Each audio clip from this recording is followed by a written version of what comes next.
Hi, my name is Rebecca Clark, and this is the next outreach video on the Lincoln Douglas series for values debate. So today we're going to talk about values, value criterions, and more. We typically shorten Lincoln Douglas to LD debate, and most people refer to this debate format as a values debate. This is because most resolutions ask us what we should do. Like the United States should invest in blank. The United States should do blank. But Lincoln Douglas resolutions, or LD resolutions, ask what we ought to do. This difference is fundamental to the debate format because the definition of the word ought refers to moral obligation. And you'll hear a lot of people using this phrase, moral obligation, in debate rounds.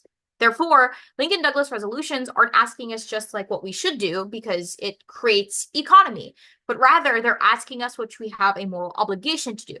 That could end up being the same thing. You could argue that creating economy is morally good, but that could mean justifying the round through an entirely different lens that's more ethical or philosophical. So some examples of resolutions that show this.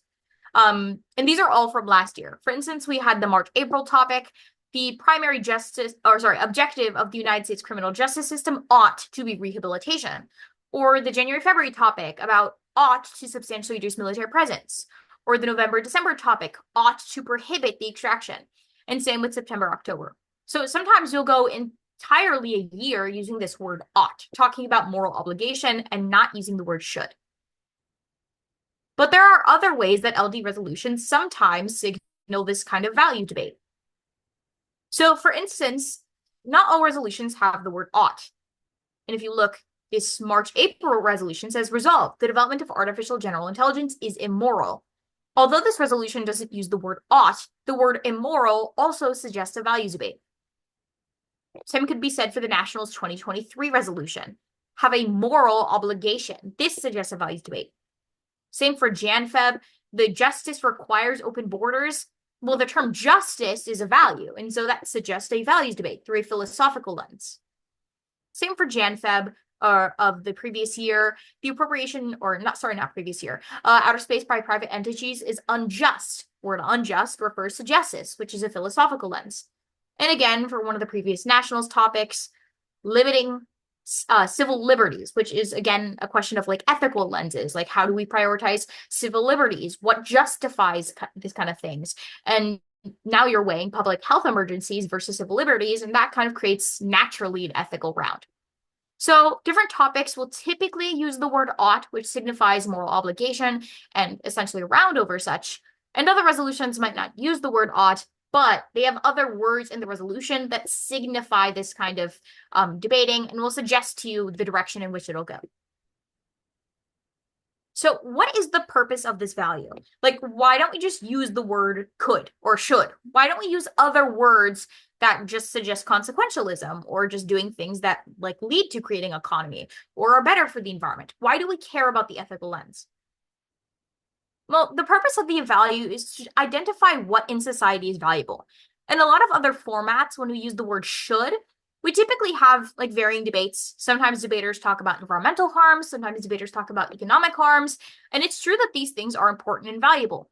But Lincoln Douglas debate, or LD, is a format inspired by the prior debates of Lincoln and Douglas. And in LD, we don't just ask ourselves like what worldly impacts we have, but we focus a lot more on the ethicalities behind our focus on the round. So like, yes, in LD debate, we might care about the economy or the environment. And many rounds come down to those things. There will be rounds where speakers will talk about those things. But LD debate is to get speakers a chance to think to themselves, what is the lens through which I'm viewing the world? Is this an effective lens? Like, why don't we talk about justice, systems of justice, different kinds of justice?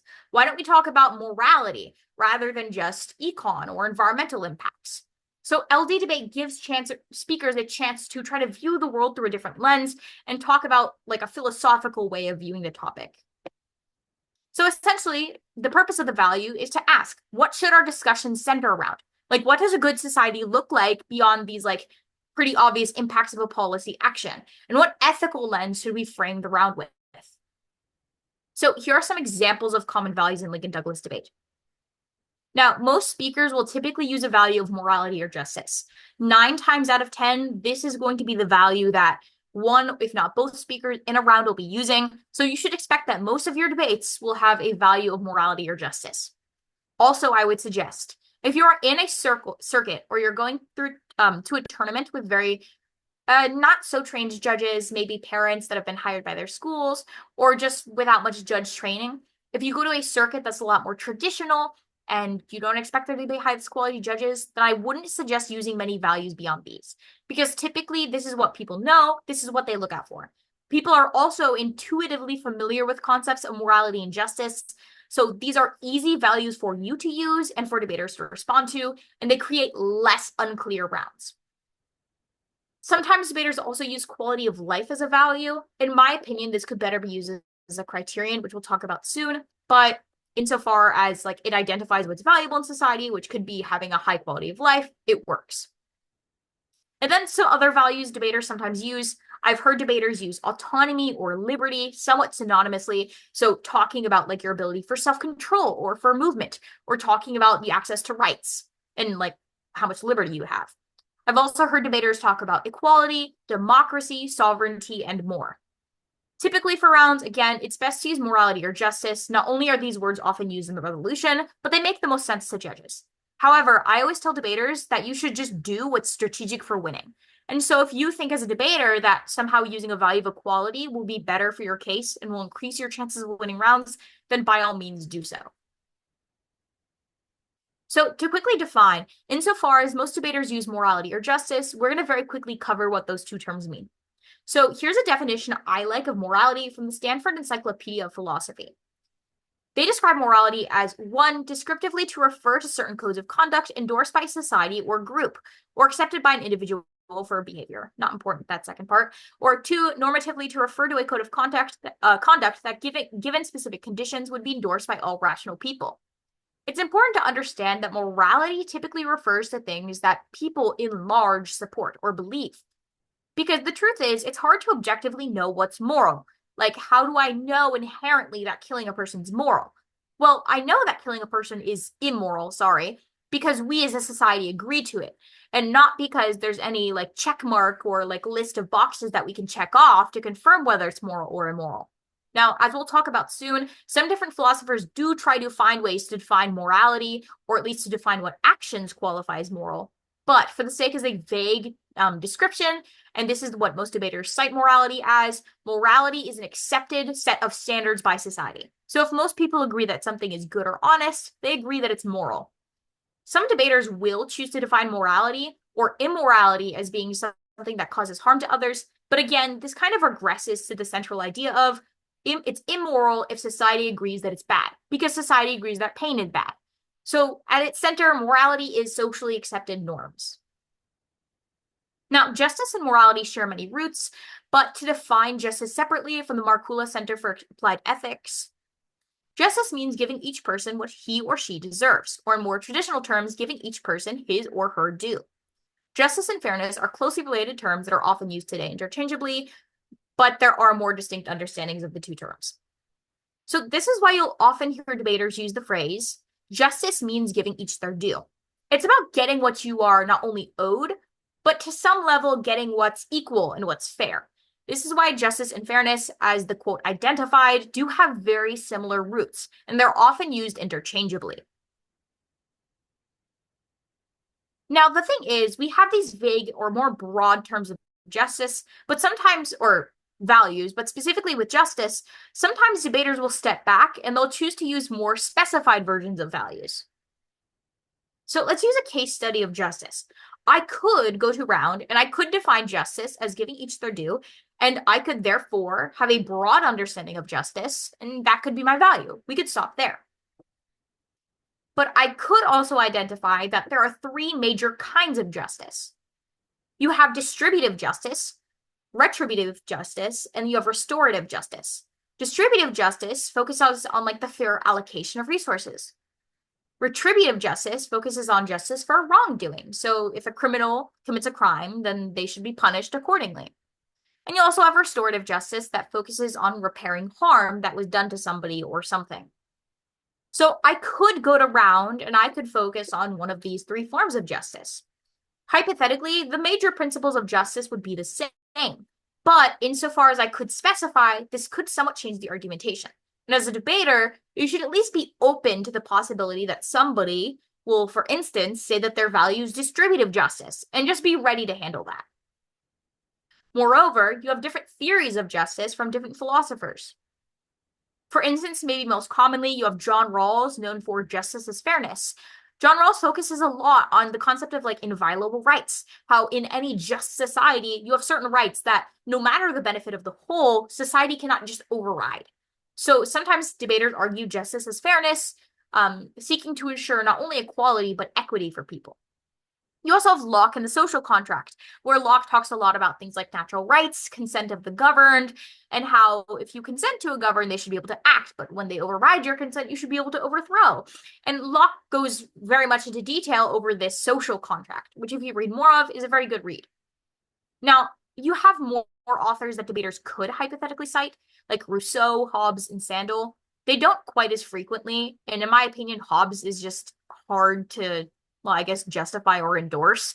So for these authors, I wouldn't expect to see them much, and I don't know if I would necessarily suggest reading them, insofar as your judges might not be familiar with their philosophy, and therefore they'll have a harder time following the round. However, if you do know that you are going to be debating in front of qualified judges, then sometimes it can actually be ideal to read these less known philosophers, because your judge will be taking notes during the round and they'll understand your application of Rousseau, whereas your opponent might not be quite as ready to respond to Rousseau. So it could or could not be strategic depending on the round and the circuit, but for the most part, people will probably just read justice and they won't bother specifying. So next, let's talk about the value criterion. So we have a value of, like, let's say morality. When we say morality refers to socially accepted norms. So we agree socially it's probably bad to kill people. But the thing is, sometimes these terms can be vague.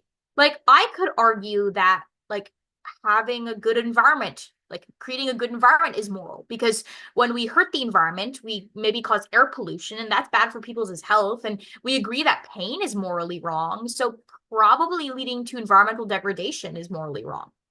I could also argue that like having a good economy is necessary for morality, because as a consequentialist, I should care about the economy, because when the economy is doing bad, maybe unemployment increases. And when unemployment increases, people can't afford things like food, people can't afford things like shelter, and that leads to bodily harm. So that's probably morally bad. So if we've identified several ways that morality could or could not be achieved or reduced, then how do we really define for the round who is achieving morality? Well, that's the purpose of a value criterion. A value criterion identifies for you the criteria for matching the value. So you've told your judge this like vague philosophical lens of morality or justice or quality of life or something different. And now you say that your value criterion is blank thing that measures that value. So the most common value criterions tend to be utilitarianism, consequentialism, or some form of verb and noun. So for instance, if somebody argued, like somebody could argue that you can measure quality of life as a value by the criterion of improving technology or something. So this is common that people either say utilitarianism or consequentialism, or they provide some sort of verb noun criterion that identifies some specific action that can create the value. Or like decreasing unemployment, which is an example I gave earlier accidentally. Some other criterions that you'll occasionally encounter, people can talk about deontology, which is kind of like the opposite of consequentialism, and we'll define these later. Or you could talk about the social contract. So to compare deontology and consequentialism, actually now, consequentialism would suggest that you should judge an action by its consequences. So if taking an action is better for the economy, that's good. Deontology would suggest, rather by focusing on the consequences of an action, that you should focus on the underlying principles of the action itself. So like, is there some sort of moral principle that suggests that even if it leads to some good action, that the action you have to take, or even if it leads to some good consequences, that the action you're taking is morally wrong?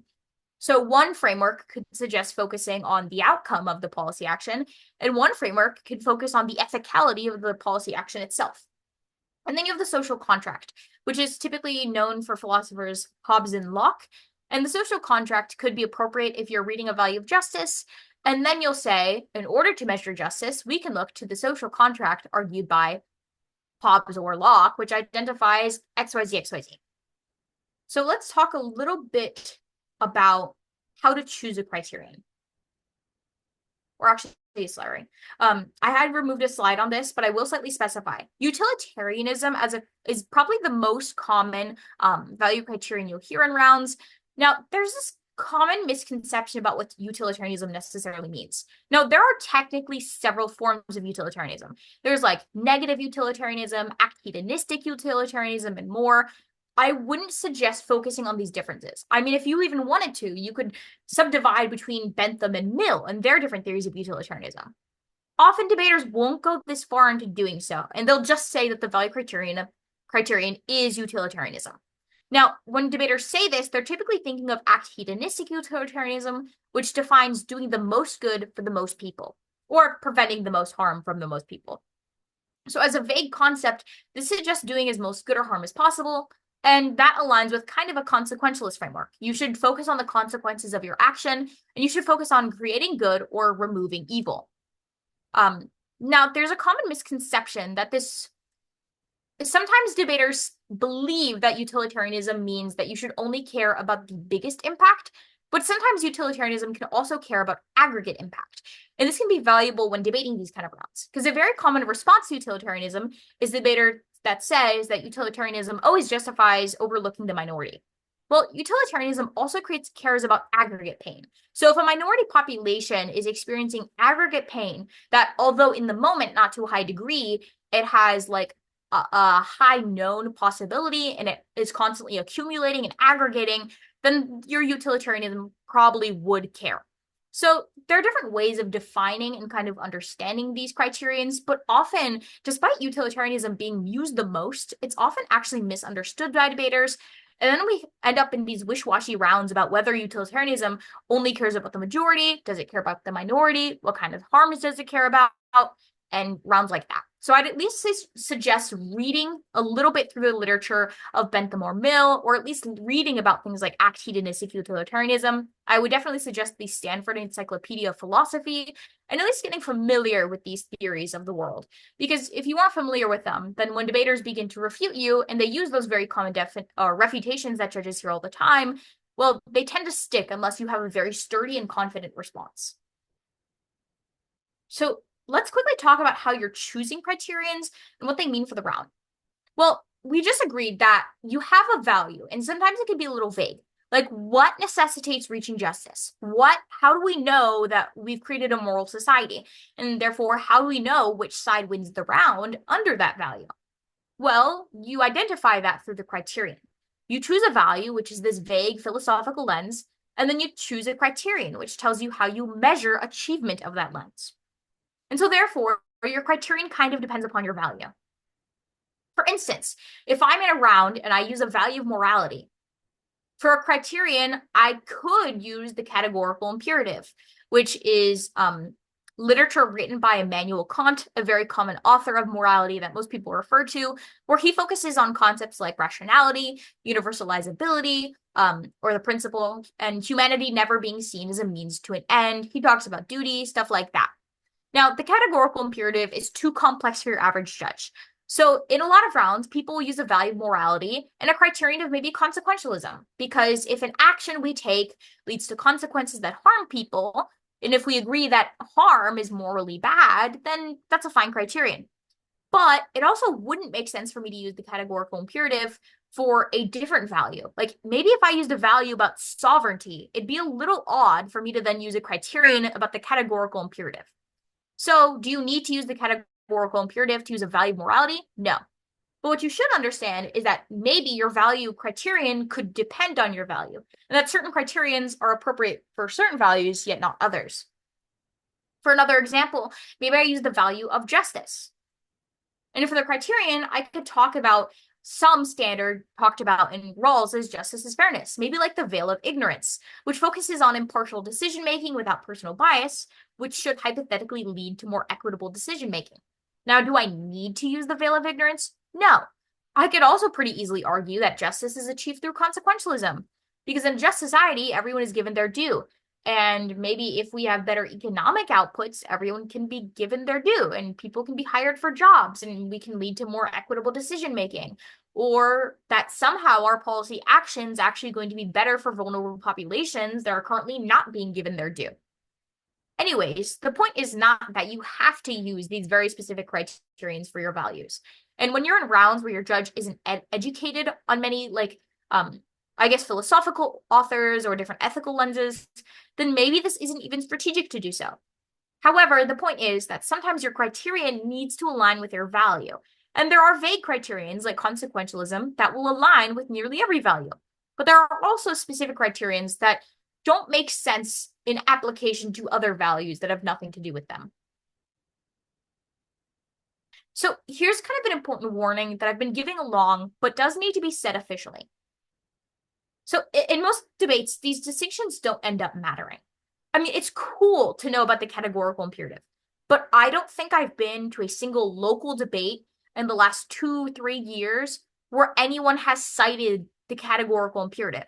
And I can say confidently that I will be at a local tournament and I'll go to a round and somebody will talk about, justice as fairness, and they'll say that they're setting rules.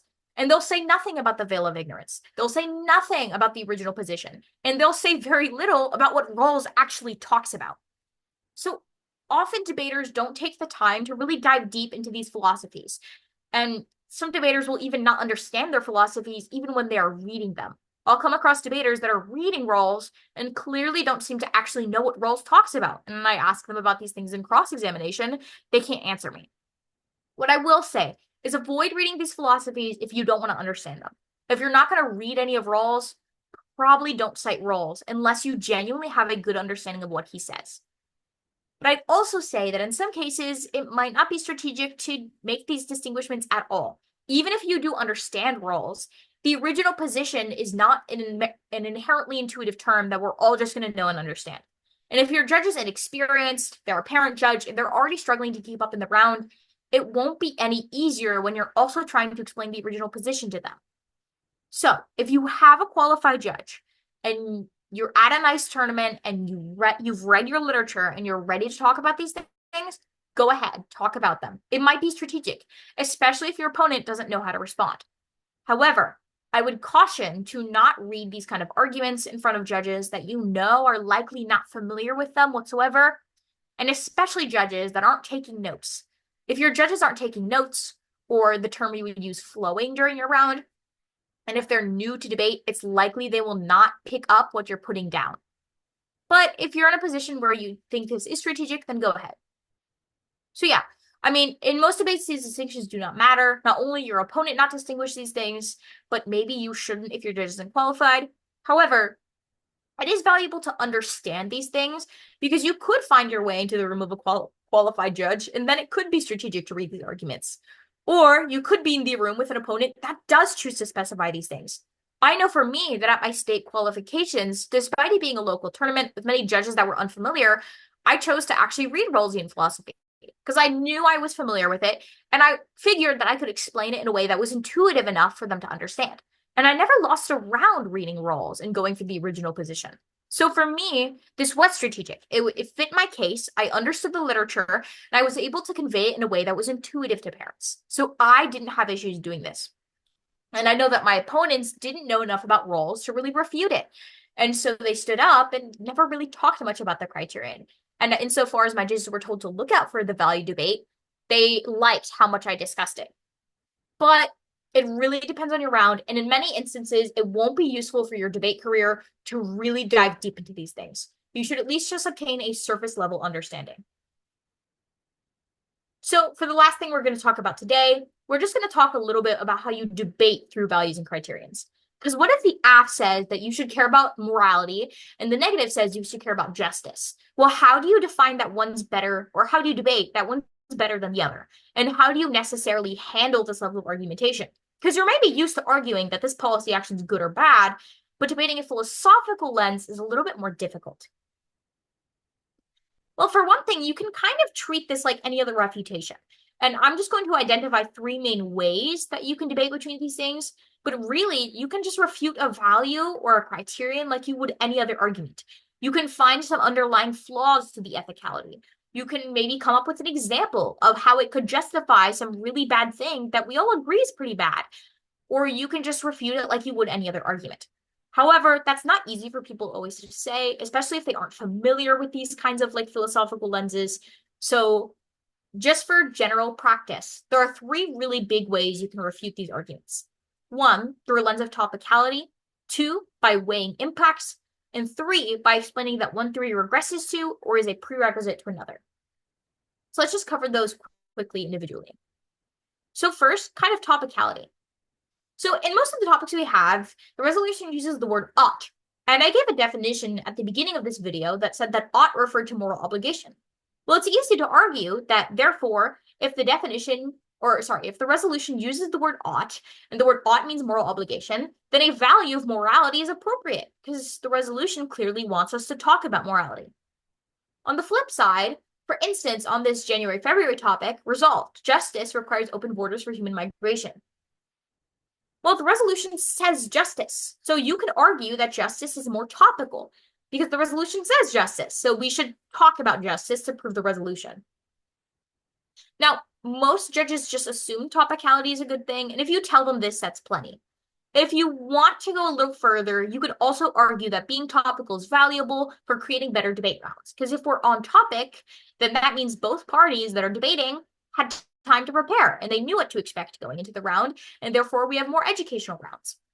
You could go down this line of reasoning and explain this argumentation thoroughly, but many local judges won't care quite as much. And in a circuit where you're really arguing about values and value criterions, this might not be as integral to the outcome of the round. So in most rounds, I would just go as far as to argue that the resolution says or uses this word that I'm identifying for my value or criterion, and therefore it's more appropriate because it's in the topic. That way we're better debating the resolution. You can also weigh some impacts. So let's say your value or criterion involves democracy. Like maybe your criterion is literally just preserving democracy or something like that. Well, let's say you also read evidence that democracy is necessary to preventing different like existential risks.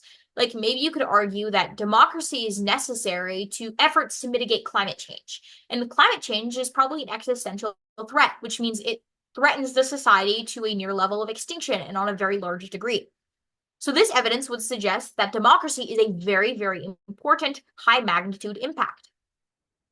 Well, this would justify using a lens of democracy, because if we've identified that democracy is important because of how big its impact is, then if democracy is so important, then we should probably use a value or criterion of democracy because we should care about it. If we should care about democracy, then we should frame the round about democracy. That way, we're prioritizing this thing that we just proved is so important to society.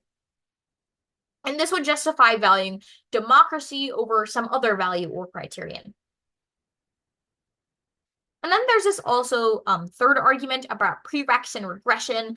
This is a little bit harder to see on a case-by-case basis, and you might not find yourself noticing this in rounds, but as you study these different theories of like ethics and philosophy, it'll become a little bit more clear.